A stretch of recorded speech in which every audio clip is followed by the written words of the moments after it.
കഴിഞ്ഞ വീഡിയോയുടെ സെക്കൻഡ് പാർട്ടാണ് ഈ വീഡിയോ പറയുന്നത്. അങ്ങനെ മുത്തശ്ശിയോട് മുത്തശ്ശൻ പറയുന്നുണ്ട്, നീ പോയിട്ട് അനാമികയോടൊന്ന് സംസാരിച്ചു നോക്ക്. ആ കുട്ടിയോട് ഈ വീട്ടിലെ കാര്യങ്ങളും ഇവിടുത്തെ ആചാരങ്ങളൊക്കെ പറഞ്ഞു കൊടുക്ക്. അങ്ങനെയെങ്കിലും ആ കുട്ടി മാറുകയാണെങ്കിൽ ഒന്ന് മാറട്ടെ. അങ്ങനെ മുത്തശ്ശി രണ്ടും കൽപ്പിച്ച് അനാമികയുടെ മുറിയിലേക്ക് ചെല്ലാണ്. മോളെ എന്ന് വിളിക്കുമ്പോൾ അനാമിക കട്ടിലിന്ന് എഴുന്നേക്കുന്നുണ്ട്. ഫോണൊക്കെ കണ്ടുകൊണ്ട് കട്ടിലിന് കിടക്കായിരിക്കും കേട്ടോ അനാമിക. എന്താ മുത്തശ്ശി, എന്താന്ന് ചോദിക്കാണ്. അല്ല മോളെ, മോളോട് എനിക്ക് കുറച്ച് സംസാരിക്കാനുണ്ടെന്ന് പറയുമ്പം ഇരിക്കും മുത്തശ്ശി എന്ന് പറയാണ്. അങ്ങനെ അവിടെ ഇരിക്കാണ് മുത്തശ്ശിയും അനാമികയും. എന്താ മുത്തശ്ശിന്ന് ചോദിക്കാണ്. മോളെ, ഈ വീട്ടില് ദേവ്യാനിയുടെയും ജാനകിയുടെയും വിവാഹം കഴിഞ്ഞിട്ട് ഏകദേശം 10-30 വർഷമായി. എന്നാൽ ഇന്നേ വരെ അവർ തമ്മിൽ ഒരടി ഉണ്ടായിട്ടില്ല. ആദ്യമായിട്ടാ ഇന്ന് അവർ തമ്മിലൊരു പ്രശ്നം ഉണ്ടാവുന്നത്. അത് കണ്ടപ്പോ എനിക്ക് വല്ലാത്ത വിഷമമായി. എനിക്ക് മാത്രമല്ല, മുത്തശ്ശനും. ഇത്രയും കാലമില്ലാത്തതുപോലെയാ ഈ വീട്ടിൽ ഓരോ സംഭവങ്ങളൊക്കെ നടക്കുന്നത്. അത് കാണുമ്പോ എല്ലാവരും തല്ലിപ്പിരിഞ്ഞ് പല വഴിക്കാകുമോ എന്നുള്ള പേടി ഞങ്ങൾക്കുണ്ട് എന്ന് പറയാണ്. അതിന് ഞാൻ എടുത്തിട്ടും ചെയ്തില്ലല്ലോ മുത്തശ്ശി എന്ന് ചോദിക്കാണ്. മോള് കൊച്ചുകുട്ടിയല്ലേ, ഈ വീട്ടിലെ ഏറ്റവും പ്രായം കുറഞ്ഞ ആള് താനാ. അതുകൊണ്ട് കുറച്ചു കാര്യങ്ങൾ പറയാന്ന് കരുതിയ ഞാൻ വന്നത്. ഈ കുടുംബത്തിന് പണ്ട് മുതലേ ഒരാചാരമുണ്ട്. അതായത് മൂത്ത മരുമക്കൾ ആരാണോ അവർക്കായിരിക്കും ഈ വീടിന് ചുമതലയും ഈ വീടിന് താക്കോലും. അതുകൊണ്ട് അതനുസരിച്ച് വേണം എല്ലാവരും പോവാന്. മുത്തശ്ശി പറഞ്ഞത് ശരി തന്നെയാ. മൂത്ത ആൾക്ക് തന്നെ ആയിരിക്കണം താക്കോല് കൊടുക്കേണ്ടത്. പക്ഷേങ്കിൽ അവർക്ക് അതിന് അർഹതയുണ്ടോന്നും കൂടി നോക്കണ്ടേ. മുത്തശ്ശി പറയാണ്, മോള് കരുതുന്ന പോലെ നയന അത്ര ദുഷ്ടത്തെയോ വില്ലത്തെയോ ഒന്നുമല്ല. നയന പഞ്ചപാവായ കുട്ടിയാ. ഈ വീട്ടില് ഇതുപോലെ ഒരുപാട് പ്രശ്നങ്ങൾ ഉണ്ടാകാൻ പോയ സമയത്തൊക്കെ ആ കുട്ടിയുടെ ഇടപെടൽ കൊണ്ട് അതെല്ലാം മാറിപ്പോയി. ആ കുട്ടി അത്രയ്ക്കും നന്നായിട്ട് നിന്നതുകൊണ്ടാ ഈ കുടുംബം ഇപ്പോഴും ഇങ്ങനെ ശിഥിലമാവാതെ നിൽക്കുന്നത്. കഴിഞ്ഞ 1 വർഷമായിട്ട് നയനെ ഇവിടെ കിടന്ന് അനുഭവിക്കണമെന്നും മോക്കറിയില്ല. അത്രത്തോളം എല്ലാവരും നയനെ വേദനിപ്പിച്ചിട്ടുണ്ട്. മോളുടെ അമ്മായിയും കണ്ടില്ല ജാനകി, അവളാ ഏറ്റവും അധികം നയനെ സ്നേഹിച്ചിരുന്നതും നയനയ്ക്ക് സപ്പോർട്ട് ചെയ്തതും.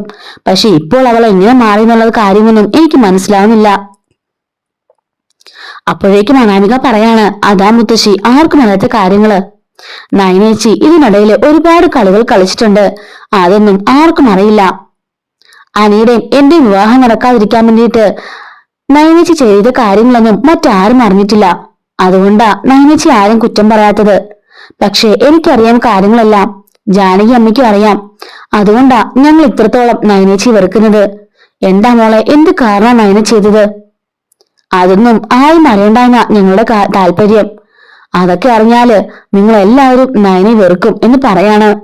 അത്രത്തോളം നയന എന്താ മോളെ ചെയ്ത് എന്ന് ചോദിക്കുന്നുണ്ട്. എന്റെ മകളുടെ വിവാഹം നടക്കാതിരിക്കാൻ വേണ്ടി പലതും നയനേച്ചി ചെയ്തു. അതുപോലെ തന്നെ നന്ദുവിനെ കൊണ്ട് അനിയെ കെട്ടിക്കാനായിരുന്നു നയനേച്ചിയുടെ ആഗ്രഹം. അത് നടക്കാതെ വന്നപ്പോ പല പല കള്ളത്തരങ്ങളും നയനേച്ചി കാണിച്ചു എന്ന് പറയുന്നുണ്ട്. ഇല്ല മോളെ, ഞാൻ ഒരിക്കലും വിശ്വസിക്കില്ല. നയന അങ്ങനെയൊന്നും ചെയ്യില്ല. ഇതാ മുത്തശ്ശി ഞാൻ പറഞ്ഞത്. നയനേച്ചിനെ കുറിച്ച് എന്ത് പറഞ്ഞാലും നിങ്ങൾ ആരും വിശ്വസിക്കാൻ പോണില്ല.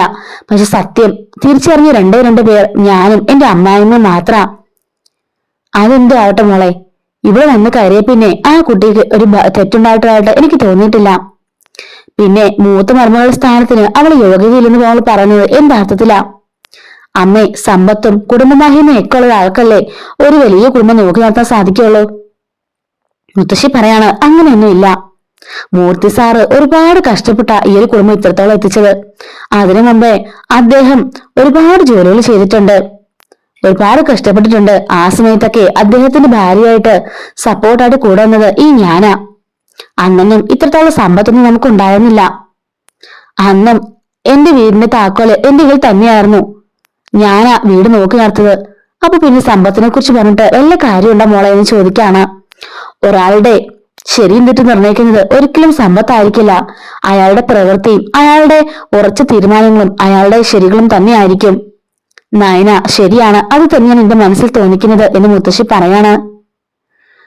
അനാമിക പറയുന്നുണ്ട്, അമ്മേ, ഇന്നത്തെ സംഭവത്തെ വെച്ചാണ് അമ്മേനെ വിലയിരുത്തുന്നതെന്ന് എനിക്ക് മനസ്സിലായി. എങ്കില് അമ്മ ഒരു കാര്യം മനസ്സിലാക്കണം.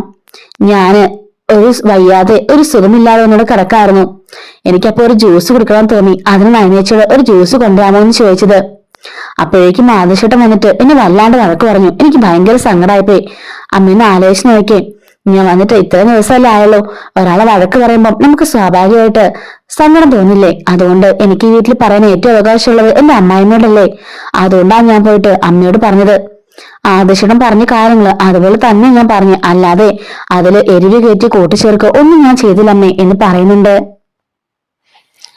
മുത്തശ്ശി പറയാണ്, മോളെ മോക്കറിയാലോ, ഇത്രയും നാള് അനി ആദർശന് പുറകെ ഓഫീസിൽ പോയിരുന്നതൊക്കെ ശരിയാ. പക്ഷെങ്കിൽ അവൻ ഓഫീസിൽ യാതൊരു കാര്യം ചിന്തിക്കാറില്ല. ഇത്രയും നാൾ അവന്റെ മനസ്സിൽ കവിതകൾ മാത്രമേ ഉണ്ടായിരുന്നുള്ളൂ. അതൊക്കെ മോക്കറിയാലോ. ഇപ്പോഴാണ് ആദർശ് നിർബന്ധിച്ച് അവനെ ഓഫീസിലേക്ക് എങ്ങനെ കൊണ്ടുപോകാൻ തുടങ്ങിയത്. 3 ബ്രാഞ്ചസാ അവനെ ഏൽപ്പിച്ചിരിക്കുന്നത്. അവന്റെ കഴിവും അവന്റെ പ്രാഗൽഭ്യവും ഒക്കെ തെളിയിച്ചു കഴിഞ്ഞാല് MD സ്ഥാനം തീർച്ചയായും അവന് തന്നെ കൊടുക്കും. അതിന് മൂത്തയാളെന്നോ ഇളയാളെന്നോ ഒന്നും ഇല്ല. ഇപ്പം ആദർശ് മൂത്ത ആളാണ്, അതിന്റെ ഇളയതാണ് അബി അല്ലെ. അങ്ങനെ ആകുമ്പം ജലജയ്ക്ക് ചോദിച്ചൂടെ എന്റെ മകൻ MD സ്ഥാനം കൊടുത്തൂടെന്ന്. പക്ഷെ അവൻ അതിനുള്ള അർഹനല്ല. കാരണം അവന്റെ കയ്യിൽ ഒരുപാട് കള്ളത്തരങ്ങളും ഒരുപാട് തെറ്റുകളും ഉണ്ട്. അങ്ങനെ ഒരാൾക്ക് ഒരിക്കലും ഈ കമ്പനിയുടെ MD സ്ഥാനം കൊടുക്കാൻ പറ്റില്ല. പക്ഷെ ആദർശിന് നല്ല എക്സ്പീരിയൻസും അതിനുള്ള കഴിവും ഒക്കെ ഉണ്ട്. ആദർശ് കയറിയേ പിന്നെ ഒരുപാട് മെച്ചം നമ്മുടെ കമ്പനിക്ക് ഉണ്ടായിട്ടുമുണ്ട്. എന്തായാലും അനിയെ 3 ബ്രാഞ്ചസ് ഏൽപ്പിക്കാൻ പോവാണല്ലോ. അതിനുശേഷം അനിയ ആ കഴിവ് തെളിയിക്കട്ടെ. അവന് ആ നോക്കി നിർത്താനുള്ള കഴിവുണ്ടെന്നും അത് ലാഭത്തിലാക്കാനുള്ള കഴിവുണ്ടെന്നും മനസ്സിലാക്കുകയാണെങ്കിൽ തീർച്ചയായിട്ടും ആദർശിനേക്കാളും മുകളിൽ അവന് കഴിവ് തെളിയിക്കാൻ സാധിച്ചാല് ഉറപ്പായിട്ടും അവൻ തന്നെ ആയിരിക്കും MD സ്ഥാനം. പക്ഷെ അതിനു വേണ്ടിയിട്ട് നിന്റെ അമ്മായിയമ്മയും ദേവേനും തമ്മിൽ കടുപിടി ഓടിയത് മോള് കണ്ടുവല്ലെന്ന് ചോദിക്കാണ്. അമ്മേ, അതിൽ എന്റെ ഭാഗത്ത് തെറ്റു പറയാൻ സാധിക്കില്ല. ഞാൻ പറഞ്ഞിട്ടില്ല അടിയുണ്ടാക്കാൻ എന്ന് അനാമിക പറയാണ്. അപ്പോഴേക്കും ജാനകി അങ്ങോട്ടേക്ക് കയറി വരുന്നുണ്ട്. എന്താ അമ്മേ, എന്താ അവളോട് സംസാരിക്കുന്നതെന്ന് ചോദിക്കാണ്. അല്ല മോളെ, ഈ വീടിന്റെ കാര്യങ്ങളെ കുറിച്ചൊക്കെ ഞാൻ പറഞ്ഞു കൊടുക്കായിരുന്നു. എനിക്ക് മനസ്സിലായമ്മേ. മുമ്പേ ഉണ്ടായ അടിയുടെ പ്രശ്നത്തില് എന്റെ മരുമകളെ മാത്രം അമ്മ കുറ്റപ്പെടുത്താൻ വന്നാലേന്ന് ചോദിക്കാണ്. എന്താ ജാനകി നീ ഇങ്ങനെയൊക്കെ പറയുന്നേ? ഞാൻ അങ്ങനെയൊക്കെ പറയോ? മോളെ കുറ്റപ്പെടുത്തിയതല്ല, മോളുടെ കാര്യങ്ങളൊക്കെ പറഞ്ഞ് മനസ്സിലാക്കായിരുന്നു. ഈ കുടുംബത്തിന്റെ ഇതുവരെയുള്ള ഹിസ്റ്ററി എങ്ങനെയാണെന്നും എങ്ങനെയാണ് കുടുംബത്തിൽ ജീവിക്കുന്നതെന്നൊക്കെ കുട്ടിയോട് ഞാൻ പറഞ്ഞു കൊടുക്കായിരുന്നു. ജാനകി പറയുന്നുണ്ട്, അമ്മേ അതൊക്കെ എല്ലാം അറിയാം. അല്ലാതെ നയനെ പോലെ കള്ളത്തിലും കാണിച്ച് ഇങ്ങോട്ടേക്ക് കയറി വന്ന് എല്ലാം അടിച്ചോണ്ട് പോകാൻ കരുതിയിരിക്കുന്നവളല്ല അവള്. അവളെ അന്തസ്സും അഭിമാനവും സമ്പത്തും ഒക്കെയുള്ള കുടുംബത്തിലെ പെൺകുട്ടിയാ. അല്ലാതെ നയനെ പോലെ കള്ളത്തിലും കാണിച്ച് വലിഞ്ഞു കയറി വന്നവളല്ല എന്ന് പറയാണ്. മുത്തശ്ശി പറയുന്നുണ്ട്, ജാനകി ദയവ് ചെയ്ത് നീ ഈ കുട്ടിയുടെ മനസ്സിലേക്ക് വിഷം കുത്തി വെക്കരുത്. അടുത്ത തലമുറയാണ് നവ്യയും നയനയും അനാമിക മോളും. അത് നിനക്കറിയാലോ. അവർ തമ്മിൽ സ്നേഹിച്ച് കഴിഞ്ഞു പോണ്ടവരാ. അല്ലാതെ ഇപ്പോഴേ തമ്മിൽ തെളിക്കാൻ നോക്കിയാ എന്താ ചെയ്യാന്ന് ചോദിക്കുന്നുണ്ട്. നീയും ജലജയും ദേവേനും എങ്ങനെയായിരുന്നു? 10-25 വർഷം ഈ കുടുംബം എന്ന് സന്തോഷത്തിലൂടെയാ പോയിക്കൊണ്ടിരുന്നത്. 3 പേരും കണ്ട ഒരേ വീട്ടിൽ നിന്ന് ഉണ്ടായി വന്ന ചേട്ടത്തിയും അനിയത്തിമാരും പോലെ തന്നെയായിരുന്നില്ലേ? അങ്ങനെയല്ലേ നിങ്ങൾ കഴിഞ്ഞോണ്ടിരുന്നത്? എന്റെ സ്നേഹത്തോടെ നിങ്ങൾ കഴിഞ്ഞോണ്ടിരുന്നത്. അതൊക്കെ ഓർക്കുമ്പം എനിക്കൊരു സന്തോഷം തോന്നിക്കുന്നുണ്ട്. എന്ത് സന്തോഷമായിരുന്നു ഈ വീട്ടില്. 3 പേരെ മക്കളെ പരസ്പരം സ്വന്തം മക്കളെ പോലെയല്ലേ എല്ലാരും കണക്കാക്കിക്കൊണ്ടിരുന്നത്. എന്നിട്ട് ഇപ്പൊ നോക്കിക്കേ, എല്ലാവരും പരസ്പരം എന്ത് അടിയും ബഹളവാ. ഇത് കാണുമ്പോ തന്നെ എനിക്ക് ഒരുപാട് സങ്കടമാവുന്നുണ്ട് എന്ന് മുത്തശ്ശി പറയുന്നുണ്ട്. ഇതിന്റെ അടുത്ത പാർട്ട് അടുത്തതിൽ അപ്ലോഡ് ചെയ്യാമേ.